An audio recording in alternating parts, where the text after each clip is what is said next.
Georgia O'Connor here. Big up Julius. Ring IQ. Welcome to the relay. Welcome to the relay. We're covering today's top boxing news. Ow! Okay, we'll start with this. Former unified lightweight champion Vasyl Lomachenko recently chimed in on Gervonta Davis, saying he's never fought top fighters. I didn't see Davis with good opposition at 135 pounds. I've never seen it. He's a boxer who knows what he needs to do in the ring. I want to see him with a top boxer in our weight class. At this point, Vasyl's not even asking for a fight with Gervonta. He just wants to see him fight someone. Not gonna fight shit. He never does. And with all the court cases he has looming in tandem with what's going on with Showtime as a platform, how Paramount may be on the verge of phasing them out, dissolving them, and bringing what content they want to bring to their platform, you have to wonder if the Ryan Garcia fight will really happen. Lord knows both of those boys have spent enough time hinting at it, potentially going down later on this year towards the end of it. But when you hear what you're hearing about Showtime, Paramount might dissolve them. When you hear what you're hearing about Gervonta Davis, he's got all these court cases looming and he may be facing some time. I don't know, it doesn't seem the least bit encouraging to me in any event. It's no excuse for the fights that Gervonta Davis hasn't had. Gervonta Davis, who is now campaigning as a lightweight, 135-pound division, he's had a grand total of 3 fights, just 3 fights as a lightweight. The Gamboa fight, the Isaac Cruz fight, and the Rolly Romero fight. None of those 3 guys are top guys at lightweight. None of them. In some ways, neither is Ryan Garcia. I mean, Ryan Garcia is a talented, young,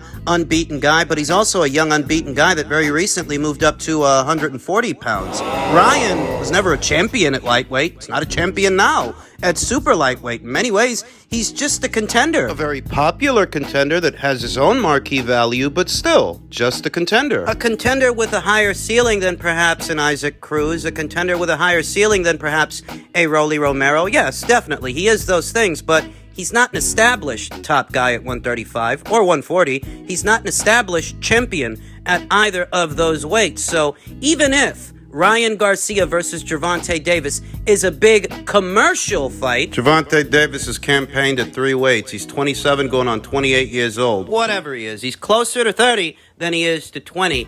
And they're still matching him, baby soft. Still matching him like a prospect. In truth, the only reason they're open to the idea of a Ryan Garcia fight is because they view Ryan as being more beatable than, say, a Shakur Stevenson, a Devin Haney, or a Vasyl Lomachenko. And he's got his own marquee value he brings to the table. That's the only reason they don't blow the idea. That's the only reason that Floyd don't dismiss the idea of Gervonta fighting him the way he dismisses the idea of Gervonta fighting Shakur or fighting Devin Haney. Remember that he mentioned those 2 by name, saying they should just leave Gervonta Davis alone and let him do his thing. He didn't mention Ryan, though. No, he didn't. You have to wonder why. So Vasyl Lomachenko is singing a very familiar tune, one that we've found ourselves singing many times here on the channel over the years, that Gervonta Davis might very well be an elite-level talent, an elite-level fighter. But it's not proven unless he's in there with elite-level fighters, beating them. And as a lightweight, he hasn't done that. Overall, the most elite guy he ever fought was Jose Pedraza, and that was, 4 or 5 years ago in 2017? He's been matched baby soft since then. The saving grace is that Gervonta Davis' soft matchmaking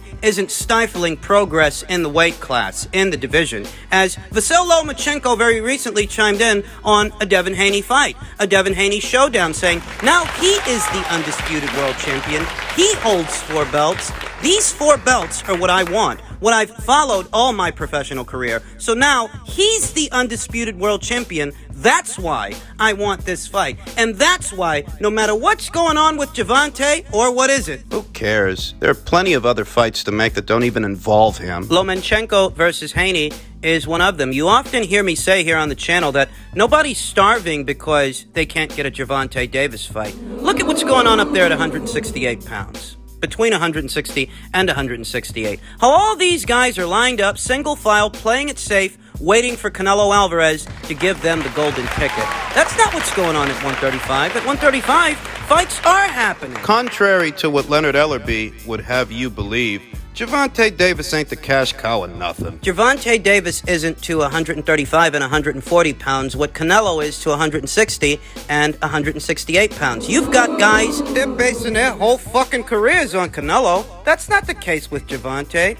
It's not the case at 135 or 140. At 135 and 140, the show must go on, and the show does go on. If Devin beats George for a second time this weekend, he has the option of facing Vasil Lomachenko or moving up in weight and facing Teofimo Lopez. If George upsets the apple cart for Devin, the same applies to him. He can move into a big... Got yet another big fight right then and there with Vasil Lomachenko. He just had a decent-sized fight with Devin. Made $10 million from the first one as the champion. Who knows what he's set to make this weekend? And if he wins this weekend, if he were to, well, he has another big fight that he can have. And all of this can happen without Gervonta. The only reason people even bring it up is because of how ridiculous it is that he's been around for this amount of years and hasn't had a signature fight, a real big fight. That schlock with Leo Santa Cruz and Rolly Romero and all these guys, that's not a signature fight. To be honest, a lot of those fights were foregone conclusion fights. That he's been around this long, having not fought a Tevin Farmer, having not fought a Vasil Lomachenko, or a Teofimo Lopez, or a Devin Haney, or a George Kambosos, or Shakur Stevenson when he moves up there. That fucking butterball's not gonna fight nobody. It's been painfully obvious to me for years. Years later, here we are. I know the people happy to hear you, man, and great spirit. You see what's going on with Showtime? What's happening? What the fuck happening? But boxing? Nigga, what's happening? Tell everybody. That shit damn near over with.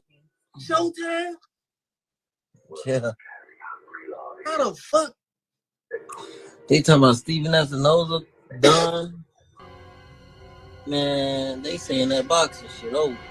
In my previous video, we talked about what it is exactly that Adrian Broner is referencing and some particulars that he's not. What pertains to boxing and what doesn't, and how what doesn't necessarily pertain to boxing affects the boxing. What doesn't pertain to boxing directly, that Paramount, Showtime's parent company, is considering phasing out the Showtime platform and simply bringing over the content, the premium content, over to their platform, and how that may jeopardize the future of boxing. Jeopardize the future of boxing? Showtime's future's in jeopardy, let alone the future of boxing on their platform. Namely, the PBC.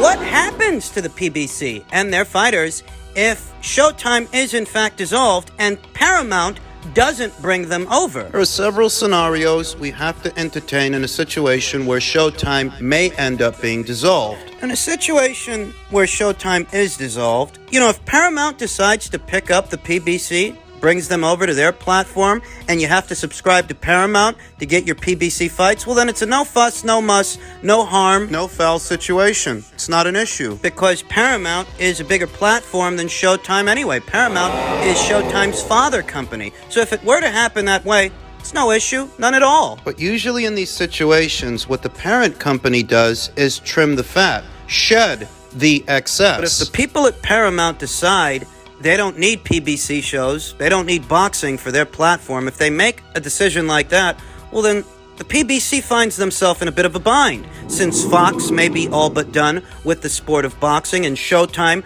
might end up getting dissolved. In this scenario, they are dissolved. Where do they? What happens to the fighters? PBC fighters don't have the same autonomy as some other fighters. A very similar situation played out some years ago when HBO walked away from the sport of boxing, and many of those fighters migrated to other promotional outfits, fighting on different platforms. I don't know that that's the case here because PBC fighters don't have the autonomy. For years now, boxing insiders have speculated that Showtime might go the way that HBO went when it comes to boxing. They might walk away from the sport. These recent developments seem to indicate an even worse situation, to where Showtime as a platform, as a whole, may be dissolved. In any event, the question is what happens to the fighters. Try and understand that the Showtime network being dissolved doesn't mean PBC as a company is being dissolved.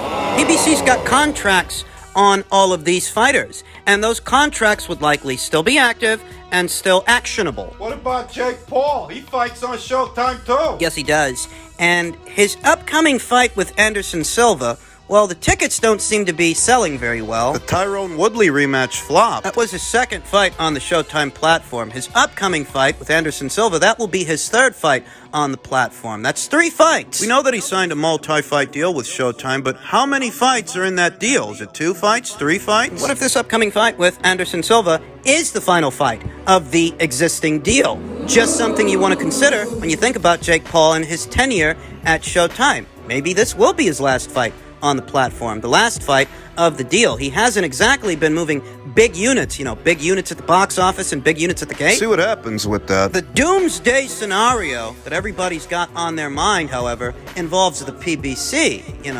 If Showtime is dissolved and Paramount doesn't pick them up, where do they go? Because they've already been on NBC, they've already been on Spike, their deal with Fox is about to be up, and it doesn't look like Fox wants to renew. If Showtime is dissolved and Paramount doesn't pick them up, where do they go? What happens? Especially when, even in a situation like that, the fighters themselves and their managers may not have the autonomy to jump into bed with a Matchroom or a Top Rank, a Golden Boy. They might not, because Showtime being dissolved doesn't equate to the PBC as a company being dissolved. Those contracts that Al has, they might still be active and actionable. The fighters may not have the legal liberty to enter into a promotional deal with another promoter on another platform. They might not. And if they don't, the PBC will likely use what they have left to shop themselves out to a different platform. Get a different network broadcast partner. Now, who'd want to partner up with the PBC at this point? Your guess is as good as mine, since they've already been on NBC, they've already been on Spike, they've already been on Fox. If Showtime is dissolved, they've been using the obscure pay-per-view platform Fight TV, FITE TV, to help distribute some of their box office fights. I know that many of you might be thinking that if Showtime is dissolved and the PBC is in the market for a new broadcast partner, maybe they'll go to a ESPN or a DAZN, which would be more ideal for a promotional outfit in the sport of boxing. But you know what? They already seem to have something going on with Fight TV, so maybe they would end up there. Maybe the Cooking Network. PBC on the History Channel. Maybe. Showtime really does get dissolved. The PBC is fucking history. Pun intended. PBC on Hallmark, perhaps, on the Hallmark Channel. Who really knows? In a situation as desperate as that one, beggars can't be choosy, and the PBC would find themselves in a major... It'd be a major crisis if Paramount doesn't decide to bring them over, and there's a chance that based on their metrics, they won't. So we are going to have to wait and see what happens with this thing, because on the face of it, it's not encouraging. You heard what Adrian Broner said, and now you know what's going on between Paramount and Showtime. It's not just some disgruntled employee pulling stuff out of his ass. There's something going on. And it doesn't look good. And finally, in men's bantamweight news, it was officially announced that Naoya Inoue will be facing Paul Butler mid-September for the undisputed men's bantamweight championship. The outcome of the match seems all but a foregone conclusion to many that Paul Butler, God bless him, he doesn't stand a chance. Maybe he doesn't, but you've got to give the old boy credit for having cast iron balls, being willing to go in there, gamble his WBO title against Japan's own monster. Yeah, Paul Butler's got balls. Paul Butler sports a professional record of 34 wins with 2 losses, no draws, 15 knockouts, having only ever been stopped once, just once. I think that's soon to be twice in December. 2-3 division champion Naoya Inoue, who sports a professional record of 23 wins, no losses, no draws, 20 knockouts, never been stopped. They are both bantamweight champions. They're both champions, but they are operating on different planes, different wavelengths. Naoya Inoue, he's one of the best pound-for-pound fighters in the sport, whereas Paul Butler, God bless him, he hasn't proven to be that caliber of fighter. And that's all right. There might be some people that look at this fight on paper and perhaps they're not that excited, because they're not giving Paul Butler any kind of odds against Naoya Inoue. And you know what? Maybe they're right. But this fight, and I've said this before, it performs an essential function moving forward for Naoya Inoue, who doesn't plan on staying at bantamweight beyond this fight. He does plan on moving up, and the essential function this fight performs is it gives Naoya Inoue the chance to become a WBO super champion by prying the brown belt away from Paul Butler. If Naoya Inoue becomes a WBO super champion, upon moving up in weight, he won't just be some fighter or some former bantamweight champion moving up to super bantamweight. As a WBO super champion, he can move up in weight and become Stephen Fulton's mandatory challenger straight away. The same way Usyk became Anthony Joshua's mandatory challenger straight away. The same way that Terence Crawford became Jeff Horn's mandatory challenger straight away. Remember, they both became undisputed champions before moving up in weight. That's what Naoya Inoue is about to do. That's either a step in the direction of a Stephen Fulton fight, or a step in the direction of the WBO title he might so choose to vacate once the pressure is on, because in doing so, Naoya Inoue will put Stephen Fulton in a position where it's either fight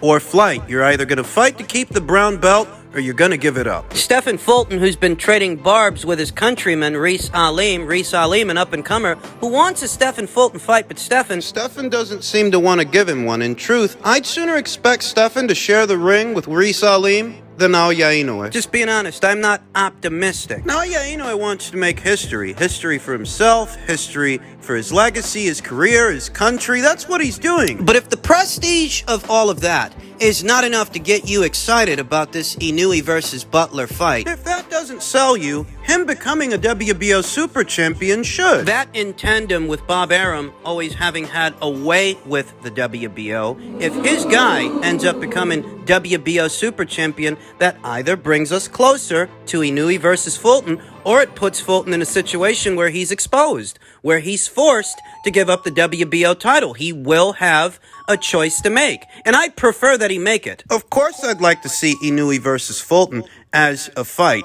Even if I am skeptical, I'd rather get a fight out of this than anything else. But I do maintain a certain level of cynicism whenever a PBC fighter is involved. I'm not going to apologize for that. I'm not actually expecting Stephen to travel to Japan to take on Naoya Inoue. Even though I think he should, even though I think Naoya Inoue has more marquee value in Japan than Stephen Fulton has here in America. Thus, if you want to get Inoue in the ring, the best place to do it is in Japan, is in the land of the rising sun, where he can fill 20,000 seats with 20,000 asses. Stephen Fulton, God bless him, he's not that kind of draw here in America. He don't draw a crowd here in America the way Inoue does in Japan. So if the goal is to get Inoue in the ring, then that's the best place to do it. But I don't think that Stephen... I don't think he's actually going to do it, but I'd like to see the situation play out to where either we get a fight out of this, or Stephen is forced to give up the WBO title. At which point, Naoya Inoue may look to fight the only other champion at this weight, MJ Akhmadaliev. A more doable fight, in my opinion, than a Stephen Fulton fight. And you know he knew he's serious about moving up in weight. He means business. He was very recently here stateside at Robert Garcia's gym sparring Adam Lopez. Everything I've heard about their sparring sessions is encouraging that Inoue showed levels. Of course he did. He's the fucking monster. He's serious about moving up in weight. He wants to become a champion at 122. This Paul Butler fight, it's just the tip of the iceberg. This'll just get the ball rolling. He's a 3-division champion. He means to become a 4-division champion, and I want to see it.